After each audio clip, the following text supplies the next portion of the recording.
Hello, so this video is going to cover the APA handout that the Wayne State Writing Center currently has for students to access and use while they're writing for APA.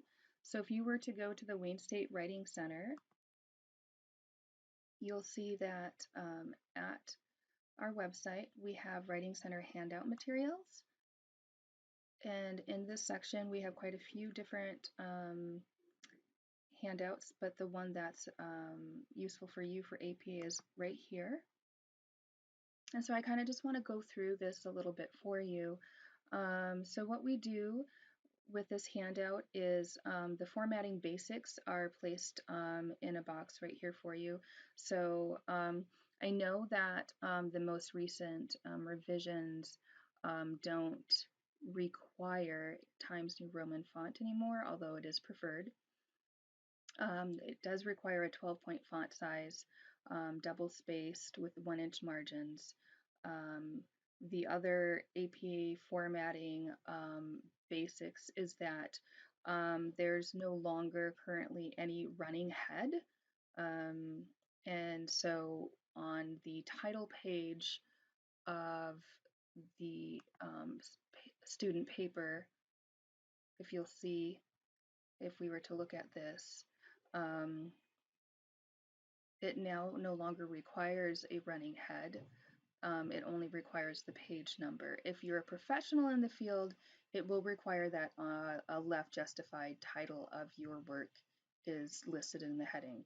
But as of now, with the revisions for students, the only requirement is that there are running sequential page numbers.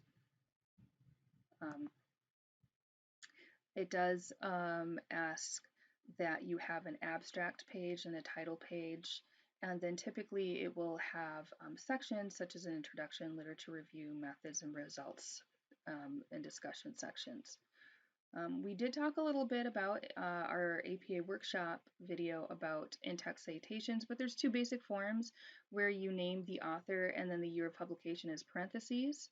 And we talked about how this is typically done when we don't have a long list of authors to list out from different resources. So it's not as if we're listing out Jones and Hody, then Smith and Jones 2012, Edwards et al. 2017, and so forth. The other reason where you would use the beginning of the sentence in text citation is when it's rather important that you are indicating somebody who's well known in the field. So really where you place it in text citation is based on what you're trying to highlight.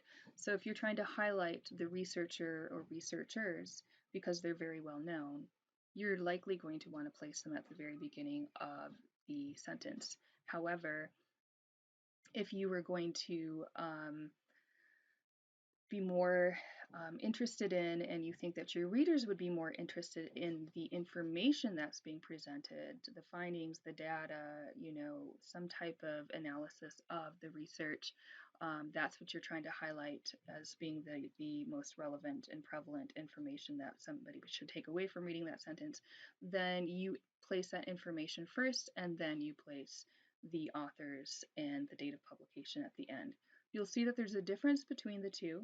If you place the authors at the beginning of the sentence, then the authors are listed with their names with the date in parentheses. But if you do a end of sentence in text citation, then the authors are placed in parentheses with the date as well. With headings and subheadings, there are different types of headings that you have: primary, secondary, and tertiary. And the APA at the OWL at Purdue, they have a very nice kind of like graph, if you will, for APA headings. So usually the centered boldface title case headings is centered at the main categories. So introduction, literature review, method section, results section, discussion section. These are like the main categories of your paper. You could also even think about it as being, if you're doing an outline, you might have, Roman numeral 1 being introduction, Roman numeral 2 being, paragraph on analysis or whatever it may be. These would be, linked to the headings that are level number 1. Level number 2 headings are flush left, bold faced, and the are title case headings like the first level. So literally the only thing that's different is they're flush left. These are typically used underneath the center face, bold faced headings, and they're used if there's a lot of different information that's being presented in this particular level 1 category of information.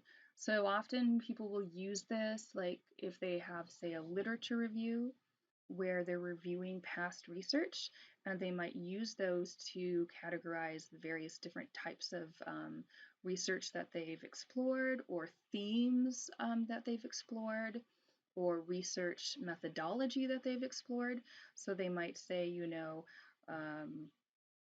for level number 2 under their literature review, they might have listed out themes. And so the first theme would be, for instance, intervention, and the second theme would be assessment, and the third theme would be findings, or whatever that may be. So these would be like level number 2. They're all underneath a main category that then has subcategories. For most students, you're typically only going to use level 1 and 2.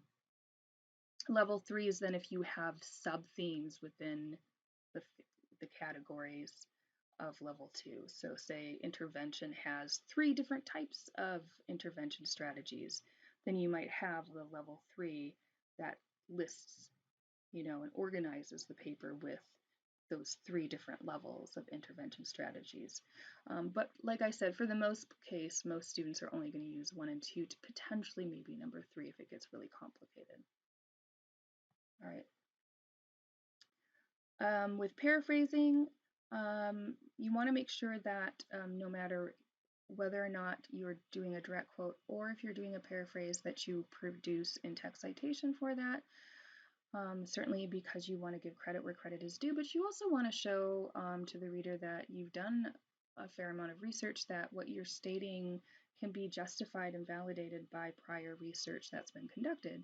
And so make sure that when you paraphrase that you read the passage and then try to, without looking at the material, kind of write out the main points of that passage, and then go back and see whether or not there's any similarities or not. Typically, the only time where it's very difficult to do a paraphrase is if you're presenting data or statistics or whatever that really can't be placed in different wording, and so therefore you'll have to do a direct quote. Now for the reference page, certainly this is something that a lot of students have a lot of anxiety for.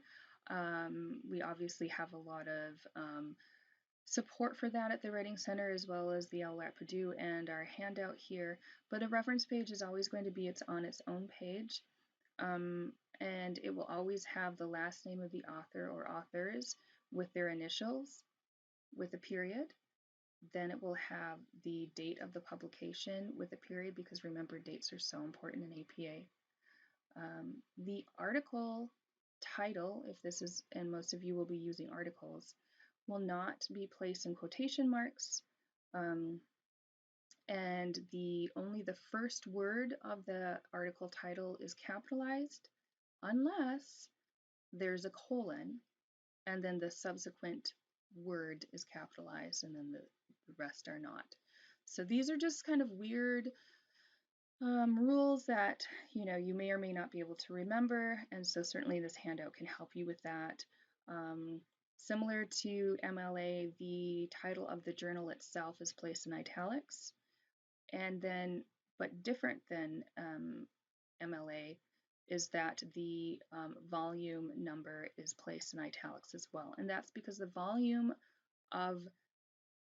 number is connected intimately to the title of that journal, and so it's considered to be actually a component of the journal itself, the volume number.